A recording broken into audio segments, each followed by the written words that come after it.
Hello everyone, welcome to Pharmizer. I post videos on pharmacy related subjects explained both in Hindi and English in a very simple and easy way. If you find my video useful for your studies, don't forget to like and share my video and subscribe to my channel. So today I'll discuss on the physiochemical properties of drug. It is the part 1 which is in physical pharmaceutics, and I will discuss today about the introduction portion as well as the details of refractive index, which is one of the physiochemical property of the drug which we need to study in our syllabus. So let's talk about the introduction portion. So basically आप physiochemical means क्या, physical and chemical properties. So physical chemical properties को हम drug molecules का क्यों study करते हैं? Because first of all आप एक ड्रग को लेकर आप कुछ भी बनाना चाहते हो. ऑब्वियसली ड्रग को हम यूं ही कंज्यूम नहीं करते. फार्मेसी में हम करते क्या है, उन ड्रग का ही हम एक डोजेस फॉर्म डिज़ाइन करते हैं जिसमें एडवांस रिसर्चेस चलते हैं. Various new type of doses forms delivery system हम डिज़ाइन करते हैं. सो बेसिकली अगर आपको उसका कैरेक्टर नहीं पता है, उसके नेचर को आप नहीं जान रहे, तो ऑब्वियसली आप जो है उस पर जो है कोई भी अपना रिसर्च या कोई भी उसमें मॉडिफिकेशन आप नहीं कर सकोगे अनटिल एंड अनलेस आप जो है उसके कैरेक्टर को ना जान जाओ. फॉर एग्जाम्पल लाइक आप किसी से अगर फ्रेंडशिप करना चाहते हो, until you know him or her you can't become a friend. तो लाइक दैट, तो आपको पहले फ्रेंडली होना होता है विद द कैरेक्टरिस्टिक, एंड इसी पार्ट को कहा जाता है pre formulation actually. So pre formulation का स्टेज होता है कैरेक्टराइजेशन स्टेज, जहाँ पे आप उसके वेरियस कैरेक्टरिस्टिक्स को जानते हो, स्टडी करते हो, उस पर मतलब basic physical and chemical test को कर हम कंपैटिबिलिटीज़, उसका स्टेबिलिटीज़, अदर मटेरियल, मतलब आपका ड्रग एक्सिपेंट सबका कैरेक्टर को जानकर एक दूसरे के साथ उसका कितना कंपैटिबल है या उसका वेरियस कंडीशंस में स्टेबल है कि नहीं, ये सारी चीज़ को हम जानते हैं. तो प्री फॉर्मुलेशन का पार्ट है आपका फिजियोकेमिकल प्रॉपर्टी को स्टडी करना, भी उसी का पार्ट है प्री फॉर्मुलेशन का. Now it provides better understanding. इससे आप क्या कर सकते हो, उससे समझ सकते हो कि कोई भी ड्रग मॉलिक्यूल्स का जो आपका स्ट्रक्चर्स है वो कैसा है, कैसे आप चेंज करोगे तो किस तरह से उसमें चेंजेस आएगा एंड सो ऑन. उसी तरह एडिटिव्स जो आप ऐड करोगे तो वो एडिटिव्स यानी कि एक्सिपेंट्स वगैरह वो उसके साथ कंपैटिबल होगा या नहीं. तो मैंने जो चीज़ आपको बताया वही सारा चीज़ यहाँ पर रिटर्न है. सो नाउ आपका जो है physicochemical properties, this properties are additive, that is they are derived from the sum of properties of individual atoms और फंक्शनल ग्रुप्स. तो ये जो फिजियोकेमिकल प्रॉपर्टीज होते हैं ये आपका आइदर सिंपली एटम्स का होता है या तो फिर उसके साथ जो फंक्शनल ग्रुप अटैच होते हैं उनके वजह से होता है. लाइक किसी एक बेसिक मॉलिकुलर स्ट्रक्चर में OH लग जाए, अल्कोहलिक ग्रुप COH लग जाए तो वो आपका जो है एसिडिक ग्रुप हो जाएगा. तो इस तरह से अगर मान लो एक फंक्शनल ग्रुप को चेंज करने से आपका किस तरह से प्रॉपर्टीज़ चेंज होता है, तो उस तरह से आप एक drug molecule code drug molecule में किसी तरह का फंक्शनल ग्रुप चेंज करके उसके प्रॉपर्टीज़ को आप कैसे एनहांस करते हो, ये सारा चीज़ भी आपको पता चल सकता है जब आप किसी भी ड्रग मॉलिक्यूल का फिजियोकेमिकल प्रॉपर्टीज़ को स्टडी करते हो. सो एनीवेज आपका जो है जो फिज़िकल प्रॉपर्टीज़ है, जहाँ आपका the physical properties of the drug molecule along with simple chemical derivation and degradation reaction plays an important part in the design of analytical methods. So आपका इस तरह से ये सारे फिजिकल प्रॉपर्टीज़, केमिकल प्रॉपर्टीज़, ये सारी चीज़ों को, केमिकल मतलब बेसिक जो केमिकल नेचर किसी का भी हो सकता है, ये basic physical and chemical properties को जानते हुए आप उस चीज़ को डिज़ाइन कर सकते हो. उसका टेस्टिंग कैसे करना है वो सारी चीज़ आप डिज़ाइन करते हो. सो एनीवेज जो इम्पॉर्टेंट फिजियोकेमिकल प्रॉपर्टीज़ हमें स्टडी करना होता है of any drug, they are refractive index, optical rotation, dielectric constant, dipole moment and dissociation constant. ये सारा चीज़ आपने बेसिकली फिज़िक्स में ज़रूर पढ़ा होगा. सो एनीवेज क्योंकि जैसे कि फ़िज़िक्स या फिर केमिस्ट्री में भी आप लोग इस चीज़ को पढ़ते होंगे +2 लेवल्स में, तो ये सारी चीज़ें जो है आपका फिजियोकेमिकल प्रॉपर्टीज़ होते हैं किसी भी मॉलिक्यूल का. ड्रग भी ऑब्वियसली केमिकल मॉलिक्यूल ही है. सो बस डिफरेंस ये है कि हम फार्मेसी में उन केमिकल मॉलिक्यूल्स पर फोकस करते हैं जो कि किसी तरह का थेराप्यूटिक आपको रिस्पॉन्स दे सकता है. So as I have told, आज हम डिटेल्स में बात करेंगे रिफ्रैक्टिव इंडेक्स के बारे में। Refraction, as you all know, refraction क्या होता है? जब आपका वन मीडियम से दूसरे मीडियम में लाइट के रेज पास करे एंड लाइट का रेज का जो पाथ है वो चेंज हो जाए। Like you can C in this image, आपका एक इंसिडेंट रे है जो कि ब्लू कलर से आपको नज़र आ रहा है, एक लाइन। वो लाइन स्ट्रेट जा सकता था, बट वो स्ट्रेट नहीं जाकर आप देख सकते हो कि उसका एंगल जो है वो चेंज हो जाता है, उसका पाथ चेंज हो जाता है एंड दस आप देख सकते हो कि वो ब्लू लाइन रेड लाइन में आपका कन्वर्ट हो गया। तो ये होता है refraction, changes in the path of the light. Light के पाथ का जो रास्ता, मीन्स लाइट का जो पाथ है वो चेंज हो जा रहा है, स्ट्रेट नहीं जा रहा है। So this is refraction. That is why for example, आप किसी कॉइन को, एक सिक्के को आप एक पानी के बॉटल में या फिर एक कंटेनर में, मान लीजिए पानी है, उसमें आपने सिक्के को डाला। एक खाली कंटेनर में आप सिक्का को रखो, उस खाली कंटेनर में सेम कंटेनर लो, एक कंटेनर में आपका पानी रहे उसमें आप सिक्का डालो, एक कंटेनर खाली रहे उसमें आप सिक्का को डालो। आपको क्लियरली पता चलेगा कि जहाँ पानी है वहाँ पे आपको सिक्का किसी थोड़े से अलग प्लेस में नज़र आ रहा होगा, एंड वही जो एम्प्टी आपका जार है, एम्प्टी कंटेनर है, वहाँ पे किसी और प्लेस में। क्यों? क्योंकि वहाँ पर क्या हो रहा है, सिंस आप जब देख रहे हो तो वहाँ पे लाइट के जो रेज हैं उसका पाथ चेंज हो गया है। जहाँ पर आपका एम्प्टी कंटेनर है, आप देख रहे हो वो लाइट जो है वो एक ही मीडियम में है, एयर में ही है, सिक्का तक पहुंचने तक आपका वहाँ पर सिर्फ एयर ही है। बट दूसरा वाला कंटेनर जहाँ पर कि आपने सिक्के को एक पानी में डाला है, तो वहाँ पे लाइट का जो रे है, वहाँ क्या हुआ है, लाइट का रे आपका दो मीडियम से आपका पार हुआ। That is first of all air के बाद वाटर से पास हुआ। तो लाइट रे एयर के बाद वाटर से पास हुआ एंड देन सिक्के तक आपका पहुंच रहा है। दस आपको वो सिक्का का प्लेस कहीं और नज़र आ रहा है। सो रिफ्रैक्टिव इंडेक्स की अगर बात करें तो ये जो रिफ्रैक्शन होता है इसी का एक कांस्टेंट या आप इसी का रेशियो कह सकते हो, that is refractive index. Refractive index या फिर इंडेक्स ऑफ रिफ्रैक्शन, एन से भी डिनोट किया जाता है इसे। It is one of the physicochemical property of any substance, जहाँ पर क्या है, रिफ्रैक्टिव इंडेक्स डायमेंशन लेस होता है। डायमेंशन लेस क्योंकि मैंने अभी बताया ये एक रेशियो है, एक मीडियम से दूसरे मीडियम तक पाथ, मतलब आपका लाइट का जो पाथ है कैसे चेंज हो रहा है, दैट इज़ एंगल चेंज हो रहा है या फिर उसका स्पीड। एक जो आपका जितना लाइट, आपका जितना ज़्यादा हल्का मीडियम होता है, लाइटर मीडियम होता है, वहाँ पे आपके जो लाइट के आपका LIGST लाइट, तो जो लाइट का मीडियम होता है वो हल्के, दैट इज़ लाइटर मीडियम में आराम से पार होता है। बट एक डेंस मीडियम में जब वो जाता है, एक भारी मीडियम में जब वो जाता है, तो जो लाइट का रेस का जो स्पीड है वो आपका स्लो हो जाता है। सो यही जो हम दो तरह से इसे मेज़र करते हैं, या तो एंगल में चेंजेस, दैट इज़ जो पाथ आपका चेंज हो रहा है उसको मेज़र करते हैं। एक मीडियम में क्या उसका पाथ है, दैट इज़ एंगल क्या है, दूसरे मीडियम में उसका क्या आपका पाथ है, एक मीडियम से दूसरे मीडियम में जब आपका जाता है तो कंपैरिजन करते हैं, रेशियो है। अदरवाइज स्पीड, वन मीडियम से दूसरे मीडियम में जब वो पार हो रहा है तो एक मीडियम में उसका क्या स्पीड है, दूसरे मीडियम में उसका जो पास हो रहा है लाइट वो कितने स्पीड के साथ या कितने वेलोसिटी के साथ आपका पास हो रहा है। तो सिंस ये कंपैरिजन है तो रेशियोज जनरली आपके जो है रेशियोज डायमेंशन लेस होते हैं, thus it is dimension less. यहाँ पे जैसे कि मैंने बताया, speed of light which is equal to the velocity of a light, that is speed or velocity of the light given wavelength in the empty space or in the vacuum divided by its velocity in the selected medium. Divide means आपका ratio। तो आपका एक empty space में, vacuum में generally हम air से ही measure करते हैं, बट एक्चुअल जो आपका डेराइवेशन होना चाहिए वो होना चाहिए वैक्यूम, जहाँ पर कुछ भी ना हो। एयर का भी अपना एक डेंसिटी हो सकता है, एयर का कॉम्पोजिशन के ऊपर डिपेंड करता है उसका कितना ज़्यादा वो डेंस होगा। Air means mixture of gases, vacuum means वहाँ पे कुछ भी नहीं होगा।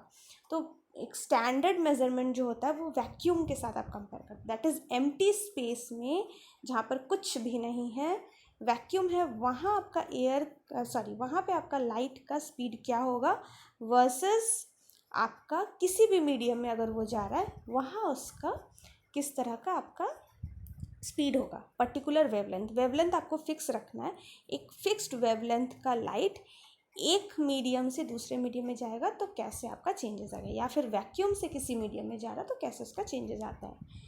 तो it is a division, that is it is आपका basically ratio. So n is equals to c by v. C आपका हो गया velocity of light in the vacuum and v हो गया velocity of light in the given medium.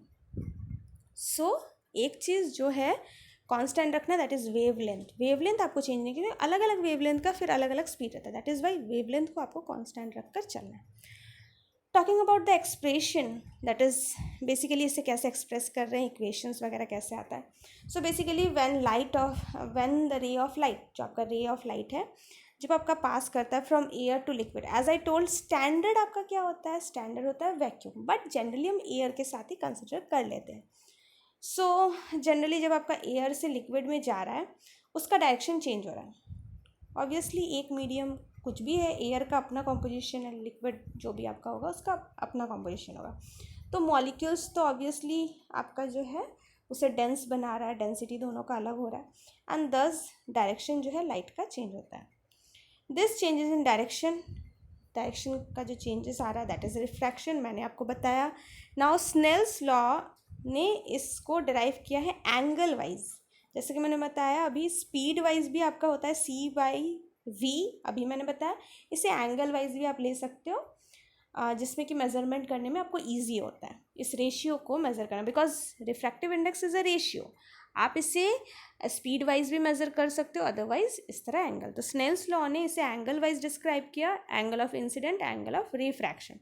Angle of incident आपका कहाँ होता है, जब आपका लाइट आ रहा है तो लाइट जो आता है दैट इज़ इंसिडेंट रे, वहाँ से आपका एक स्ट्रेट लाइन, मैं अभी आपको इमेज दिखाऊंगी जहाँ आपको क्लियर हो जाएगा, या फिर मैंने स्टार्टिंग में आपको दिखाया, अगर आपको रिमेम्बराइज हो तो अगर आपको मेमोराइज हो तो मैं आपको अभी जस्ट प्रेजेंट करती हूँ। दैट इज़ यहाँ पे आप देख सकते हो इंसिडेंट रे एंड आपको एंगल नज़र आ रहा होगा दैट इज़ आई। तो नॉर्मल से आपका आई तक का जो एंगल है that is angle of incidence, and R जहाँ पे आप देख रहे हो कि एंगल है आर, दैट इज़ आपका नॉर्मल जो लाइन एक स्ट्रेट है वहाँ से लेकर के आपका रिफ्रैक्शन होने तक। तो एनीवेज ये आपका है। So coming to the previous slide, that is आपका स्नेल्स लॉ। तो स्नेल्स लॉ जो है आपका एंगल ऑफ इंसिडेंस से लेकर के एंगल ऑफ रिफ्रैक्शन का जो रेशियो होता है, दोनों के बीच का रेशियो या रिलेशन, उसे डिराइव करता है। तो उसके according refractive index angle of incidence divided by angle of refraction है।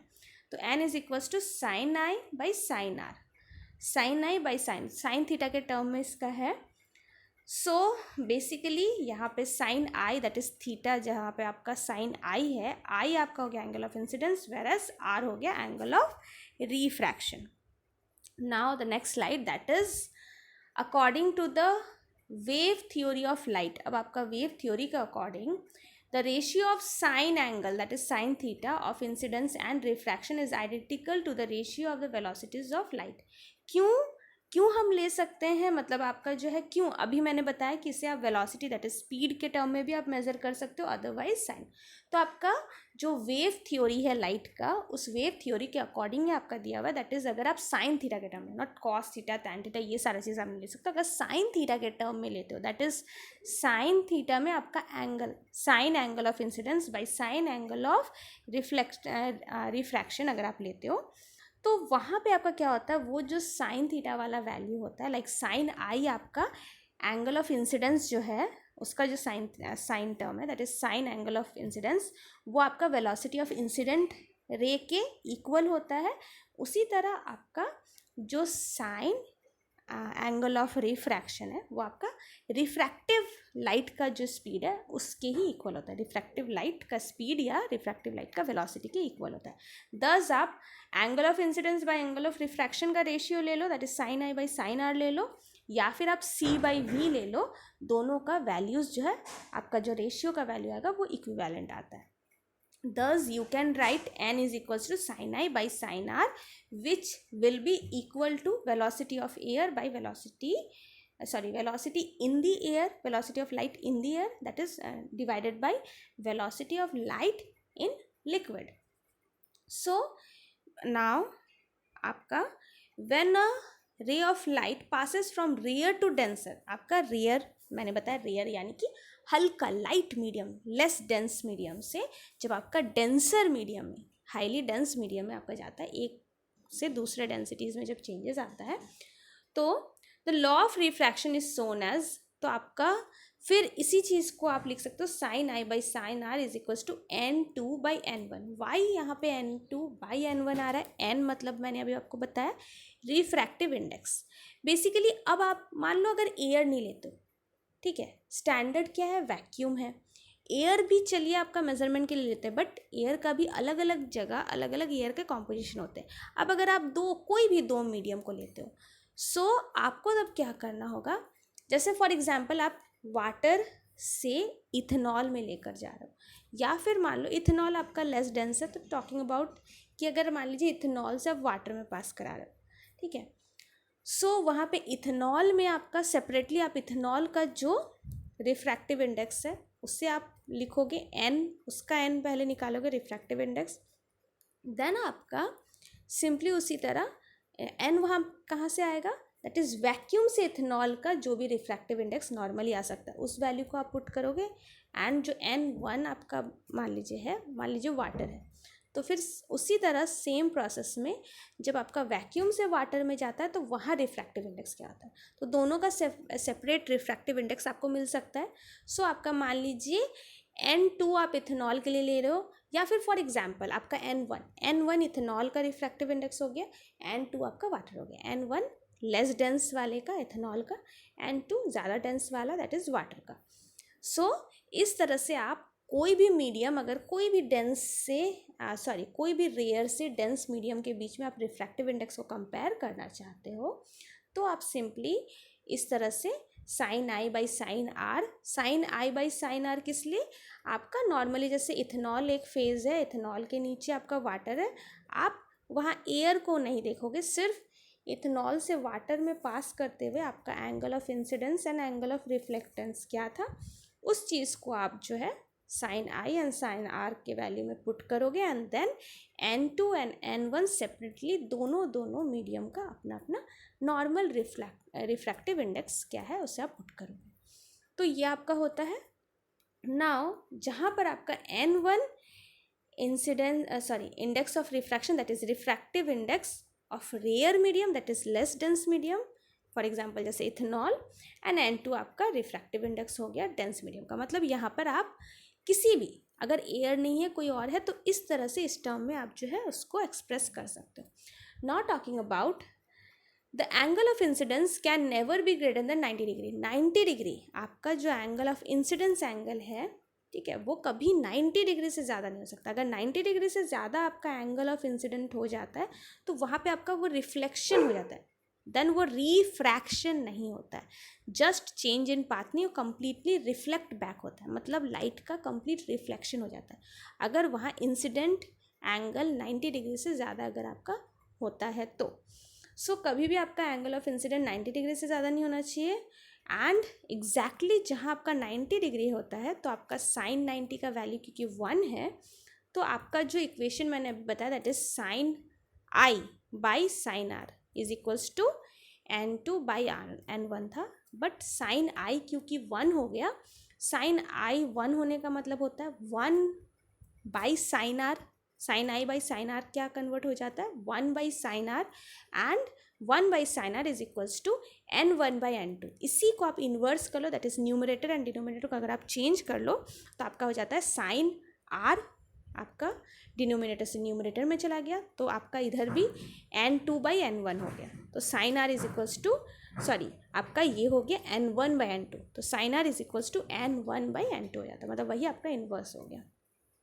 सो ये मैंने इमेजेस ऐड किए जहाँ से आप देख सकते हो कि किस तरह से 90 डिग्री से ज़्यादा, जैसे 90 डिग्री को इसलिए क्रिटिकल एंगल कहा जाता है, क्रिटिकल एंगल इसके बाद आपका जो है वो रिफ्लेक्शन हो जाता है, that is not refraction, then वो रिफ्लेक्शन हो जाता है. Now talking about its measurement. तो आप अगर रिफ्रैक्टिव इंडेक्स को मेज़र करना चाहते हो तो उसके लिए वेरियस आपके रिफ्रैक्टोमीटर्स अवेलेबल है, of which there are Abbe's refractometer, Pulfrich refractometer, immersion refractometer and V block refractometer, जिसमें से कि एप्स रिफ्रैक्टोमीटर आपका काफ़ी कॉमन है। सो उसके बारे में हम डिटेल्स में जानेंगे आज। So Ebb's refractometer. Okay, before that, today's IQ fact. So today's IQ fact is about Venus. So talking about Venus, number of volcanoes are more in compared to any other planets in the solar system. So आपके Venus में जो volcanoes होते हैं वो आपके maximum numbers के होते हैं, and then in Venus clouds are made up of sulphuric acid. आपके वीनस में जो क्लाउड्स होते हैं वो सल्फ्यूरिक एसिड्स के बने हुए हैं। Then Venus is the brightest planet, काफ़ी ब्राइट आपका जो आपके सोलर सिस्टम में जितने भी प्लैनेट्स हैं उसमें सबसे ज़्यादा ब्राइट आपका जो है सो आपके वेनस होते हैं। Wind swipes across the Venus with speed of approx 450 miles per hour, जो कि आपका एक टॉर्नेडो, आपके अर्थ में आने वाले जो भी टॉर्नेडो है उस टॉर्नेडो का स्पीडेस्ट टॉर्नेडो भी जो अब तक आया होगा उससे भी ज़्यादा स्पीड में आपका जो है वीनस में नॉर्मल हवाएं चलती हैं। बिकॉज वीनस ऑर्बिट, आपका जो वीनस का ऑर्बिट है, मतलब आपका वीनस जो है वो सन के अराउंड तो आपका रेवोल्यूशन करता है, साथ ही साथ वो अपने में भी रोटेशन करता है। उसका जो रोटेशन है वो अर्थ के ऑर्बिट के अराउंड, उसका नॉर्मल अर्थ के ऑर्बिट के चारों तरफ जैसे मून रोटेट करता है बिल्कुल उसी तरह वीनस का रोटेशन होता है। सो ड्यू टू विच अर्थ से वीनस जो है आपका नॉर्मली जैसे मून आपके अलग अलग फेजेस में नज़र आते हैं उसी तरह वीनस भी आपको अर्थ से अलग अलग फेज में नज़र आता है। जैसे मून कभी आपको हाफ नज़र आता है, कभी कंप्लीट नज़र आता है, कभी थोड़ा बहुत नज़र आता है, लाइक दैट वीनस भी आपका नज़र आता है। That are the some 5 unique facts of Venus. So next हम बात करेंगे आपके एप्स रिफ्रैक्टोमीटर के बारे में। सो एप्स रिफ्रैक्टोमीटर आपका first of all the principle, Abbe's refractometer आपका नॉर्मली लिक्विड के रिफ्रैक्टिव इंडेक्स को ही मेज़र करने के लिए ज़्यादातर यूज़ किए जाते हैं, नॉट फॉर गैसियस फेजेस। उसके लिए आपके वेरियस अदर रिफ्रैक्टोमीटर्स हैं। एंड इसका जो वर्किंग प्रिंसिपल है दैट इज़ आपका क्रिटिकल एंगल को हम मेज़र करते हैं, critical angle of total reflectance actually. So critical angle based इसका है, दैट इज़ जो कि मैंने बताया 90 डिग्री से अबव नहीं होना चाहिए, वो थ्योरी यहाँ पर अप्लीकेबल है। देन आपका लाइट जो है, लाइट एक रेडिएशन सोर्स रहेगा जहाँ से आपका लाइट आता है, लाइट आपका हिट करता है डबल प्रिज्म। आपका जो ये रिफ्रैक्टोमीटर है यहाँ पे 2 प्रिज्म लगे होते हैं, you know the prism, 2 prism होते हैं जिसके बीच में आपका जो है लाइट जो है वहाँ पर मिरर भी है रिफ्लेक्शन के लिए। सो आपका प्रिज्म जो है, प्रिज्म एंड मिरर्स के बीच में डबल प्रिज्म एंड मिरर में आपका जो है लाइट आएगा लाइट सोर्सेज से एंड देन रिफ्लेक्ट करता है। फ्यू ड्रॉप्स ऑफ सैम्पल, आपको यहाँ सैम्पल ज़्यादा नहीं चाहिए, जिस सैम्पल का आपको रिफ्रैक्टिव मतलब जो भी अननोन सैम्पल जिसका आपको रिफ्रैक्टिव इंडेक्स मेज़र करना है उसे आप जो है फ्यू ड्रॉप ऑफ सैम्पल को आपको प्लेस करना होता है। ये जो ऐप के डबल प्रिज्म है उसके बीच सैम्पल आपका अप्लाई होता है। इंसिडेंट लाइट आपका जो है वो पास होता है, इंसिडेंट दैट इज़ जो आपका इंसिडेंट रे है वो आपका इस डबल प्रिज्म से ही पास होता है एंड देन सैम्पल पे गिरता है।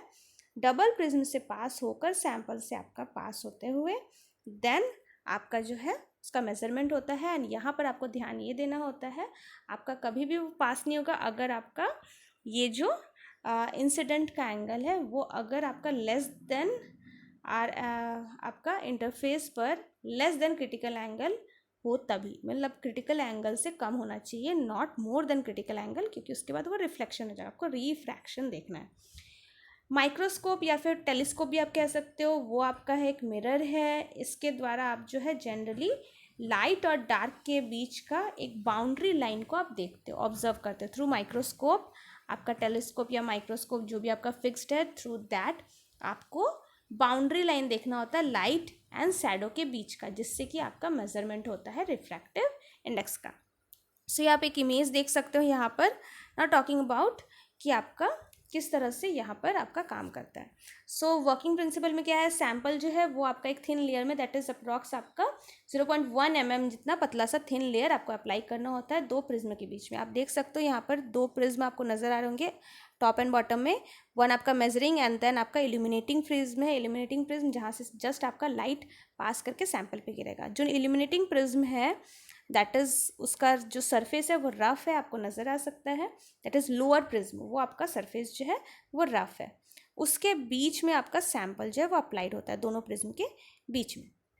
नाउ ये आपका क्या करता है, रफ सरफेस की वजह से क्या होता है, मैक्सिमम आपका प्रिज्म से आपके बहुत सारे लाइट के रेज आपके निकल सकते हैं। दैट इज़ आपका लाइट जो है काफ़ी ज़्यादा स्प्रेड होगा।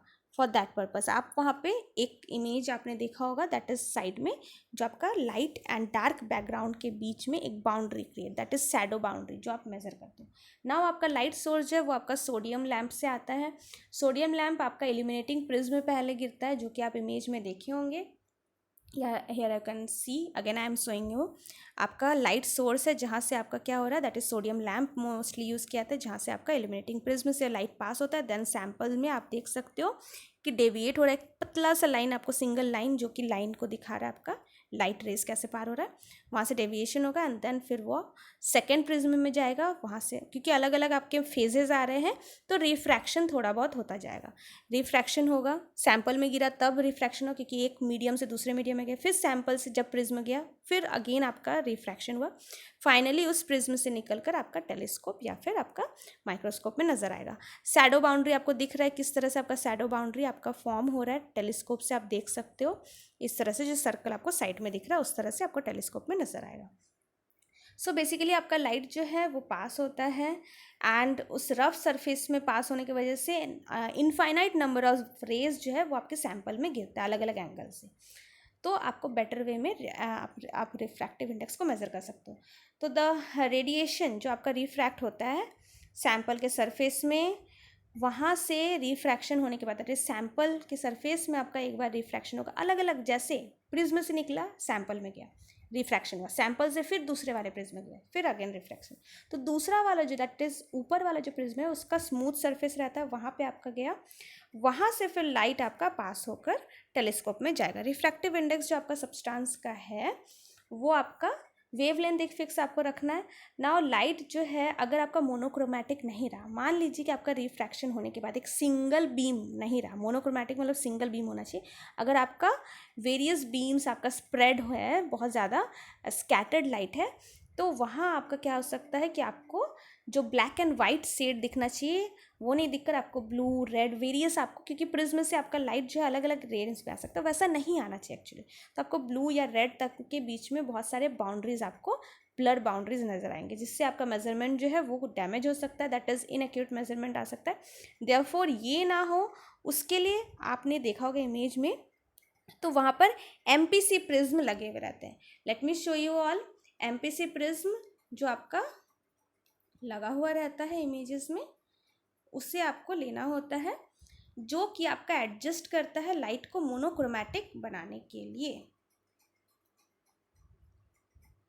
You can see here that is MEC prism. MEC prism आपको नजर आ रहे होंगे, देखो आप टेलीस्कोप में किस तरह से लाइट आपके जा करके MEC प्रिज्म में जा रहा है। सो यही आपका MEC प्रिज्म है। सो नाउ टॉकिंग अबाउट कि MEC प्रिज्म की वजह से आपका जो है वो लाइट मोनोक्रोमैटिक होता है, वो मोनोक्रोमैटिक करने में आपको हेल्प करता है। So the position of the MEC prism, ये जो आपका MEC प्रिज्म है इसे आप एडजस्ट कर सकते हो, वो एडजस्टेबल रहता है एंड एडजस्टेबल होने से आप क्या कर सकते हो, उसको एडजस्ट करके आप लाइट को मोनोक्रोमैटिक दैट इज आपका सिंगल बीम में उसे कर सकते हो, जिससे आपको जो टेलीस्कोप में ऑब्जर्व हो, जैसे मैंने आपको दिखाया that is black and white का एक बॉर्डर आपको दिखना चाहिए, वो शैडो वाला बॉर्डर जो है वो आपको क्लियरली नजर आए। इसी से आप मेजर करते हो रिफ्रैक्टिव इंडेक्स। वहाँ पे एक स्केल लगा होता है, आप अगर उस इमेज को आप स्लाइड को बैक करके आप देख सकते हो कैसे वो स्केल लगा है। टेलीस्कोप का स्केल को आप रोटेट करके अपने अकॉर्डिंग आईपीस को आप एडजस्ट करके आप देख सकते हो। जब आपको क्लियर नज़र आएगा that is black and white border, तो वहाँ से आपका रिफ्रैक्टिव इंडेक्स जो है वो मेज़र होता है, वो स्केल पे आपका मेज़र होता है, स्केल पे रीडिंग आ जाता है। जब आपको प्रॉपरली नज़र आए तो आपका स्केल पर रीडिंग आता है। सो ये दो एमएससी प्रिज्म आपका जो है डाइवर्जेंट क्रिटिकल एंगल्स को एक सिंगल बीम में ले आता है। टेलीस्कोप आपका जो है फिक्स्ड है अपराइट बेस की तरफ, जो आपका जनरली प्रिज्म लेंस से आपका जो है वो लाइट को आप एडजस्ट कर सकते हो। कैसे कर सकते हो? तो आई पीस जो आपका टेलीस्कोप में है, आई पीस जैसे माइक्रोस्कोप में होता है टेलीस्कोप में भी है, आई पीस में आपका क्रॉस हेयर्स लगे होते हैं। You can see the image, मैंने ऐड किया है कॉर्नर में आपका image cross hair, that is आपका एक plus sign like cross hairs है, जो कि बहुत ही सिंगल वायर, बहुत ही थिन वायर या फिर आपके थ्रेड का होता है, जिससे आप एक्चुअली ये आपको हेल्प करता है एडजस्ट करने में। तो इससे क्या कर सकते हो, वो जो आपको ब्लैक एंड वाइट बाउंड्री है, वो बाउंड्री को आप इस प्लस साइन की वजह से इसमें आप प्रॉपरली एडजस्ट कर सकते हो, जिससे आपको विजिबल हो वो शैडो का बाउंड्री, एंड देन उससे आप मेज़र कर सकते हो। सो ये आपका मेजरमेंट में हेल्प करता है, दैट इज़ आपका लाइट एंड डार्क के बीच में, that is light and then shadow, that is white and black के बीच का बाउंड्री को आपको मेजर करने में हेल्प करेगा। रीडिंग आपको कैसे आएगा? तो आप बिल्कुल फर्स्ट इमेज में जहाँ एब्स रिफ्रैक्टोमीटर में आपको शो कर रही हूँ, जहाँ पर आपका प्रिंसिपल है, वहाँ पे मैंने अभी सेकेंड टाइम में मैंने जो शो किया आपको, वहाँ पे आप देख सकते हो कि किस तरह से आपका वो हैंडल जो है वो टेलीस्कोप का आपका मूव करके आप एडजस्ट कर सकते हैं। टेलीस्कोप फिक्स्ड है, उस स्केल के साथ फिक्स्ड है, बट उस स्केल को आप जो है रोटेट करते करते करते करते जब तक आपको बाउंड्री क्लियर नज़र ना आए वाइट एंड ब्लैक का, तब तक वो रोटेट कर सकते हो। तो वहाँ पे आपका स्केल में आपको क्लियरली रीडिंग भी नज़र आ जाएगा, कहाँ पर जाकर आपका जो है मीन्स इमेज जो है किस पर्टिकुलर रीडिंग पे जाकर आपको क्लियरली बाउंड्री नज़र आया, वो आपका रीडिंग जो स्केल पर होगा that will be the refractive index of that sample. तो इस तरह से आपका बेसिकली मेजरमेंट जो है वो पॉसिबल हो पाता है। सो ये इमेज को मैंने लास्ट में इसलिए अगेन ऐड किया है। तो पोजीशन ऑफ द प्रिज्म को आप देन आपका प्रिज्म का पोजीशन को, प्रिज्म आप एक बार चेंज करोगे एमएससी प्रिज्म को, देन आपका जो ये इल्यूमिनेटिंग एंड रिफ्रैक्टिंग फिक्स है, इसमें से जो ये नीचे आप इल्यूमिनेटिंग प्रिज्म देख रहे हो वो भी आप थोड़ा सा नीचे, वो भी आपका मूवेबल है, मूवेबल हेड रहता है, जहाँ से आप सैम्पल को क्लीन वगैरह कर सकते हो। सो एनीवेज आपका इस तरह से एक और चीज़ रहता है दैट इज़ थर्मोसेटिंग। थर्मोसेटिंग आपका रहता है जनरली प्रिज्म के सराउंडिंग में, जो आप प्रिज्म देख रहे हो मेनली जो डबल प्रिज्म है वहाँ पर आपका रहता है, जिससे क्या होता है कि टेम्परेचर, क्योंकि टेम्परेचर क्या कर सकता है आपके सैम्पल का डेंसिटी को बदल सकता है, डेंसिटी बदलेगा, डेंस आपका चेंज होगा मीडियम का डेंसिटी, तो उससे भी रिफ्रैक्टिव इंडेक्स जो है वो बदल सकता है। That is why thermosetting adjusted रहता है प्रिज्म के चारों तरफ, जिससे टेम्परेचर आपका मेंटेन रहे। तो ये सारी चीज़ें आपके हैं, देख सकते हो। आपका स्केल एक है ग्रेजुएटेड स्केल, जिस पर आप जो है अपना एडजस्ट कर सकते हो उस ग्रेजुएटेड स्केल को। ये जो डॉटेड लाइन आप देख रहे हो, इस तरह से आप टेलीस्कोप, दैट इज टेलीस्कोप और माइक्रोस्कोप जो भी आप इसे कहो, उससे आप मूव कर सकते हो उसके हैंडल को, जब तक आपको क्लियरली वो ब्लैक एंड वाइट बाउंड्री ना नजर आए। एप्स रिफ्रैक्टोमीटर बहुत ज़्यादा पॉपुलर है। Why? Because it is very convenient, very easy method है। यहाँ से जो भी आपको एंगल मिलेगा एंड देन आपका जो स्नेल्स लॉ का फॉर्मूला है sine I by sine R, उस फॉर्मूला से आप अपना कैलकुलेशंस जो है वो कर सकते हो। अदरवाइज बेसिकली आपका ये स्केल पर आपको जो है एक रीडिंग मिल जाता है। बेसिकली यहाँ पर आपको एंगल मिलेगा, ये रीडिंग आपको एंगल देगा एंड देन आपको डेरिवेशंस के द्वारा, इक्वेशंस के द्वारा आपको सॉल्व आउट करना है। एंड यहाँ पे आपको सैम्पल जो है वो भी काफ़ी मिनिमम लग रहा है, that is why it is very much popular. So with this I am ending the video. Next हमारा जो है कंटिन्यू होगा रिफ्रैक्टोमीटर पर ही। वन मोर रिफ्रैक्टोमीटर को मैं डिस्क्राइब करूँगी, one of the important refractometer, and then आपका रिफ्रैक्टिव इंडेक्स के various factors affecting refractive index, then application of refractive index and so on पर हम बात करेंगे। For more such videos go and check my channel. Before ending one more thing, that is ये जो भी सारी चीज़ें आपने पढ़ा, अगर इसका आपको नोट्स चाहिए, for that I will add the link in the description box. आप डिस्क्रिप्शन बॉक्स को चेक कर सकते हो, वहाँ पे आपको मेरे ब्लॉग का अकाउंट मिल जाएगा, जहाँ वहाँ पर आप लिंक में जाओ एंड ये जो वीडियो आपने देखा उस पूरे टॉपिक का आपको नोट वहाँ से प्रोवाइड हो जाएगा। So thanks for watching, and if you have found my video useful, don't forget to press the bell icon. Thanks and bye bye.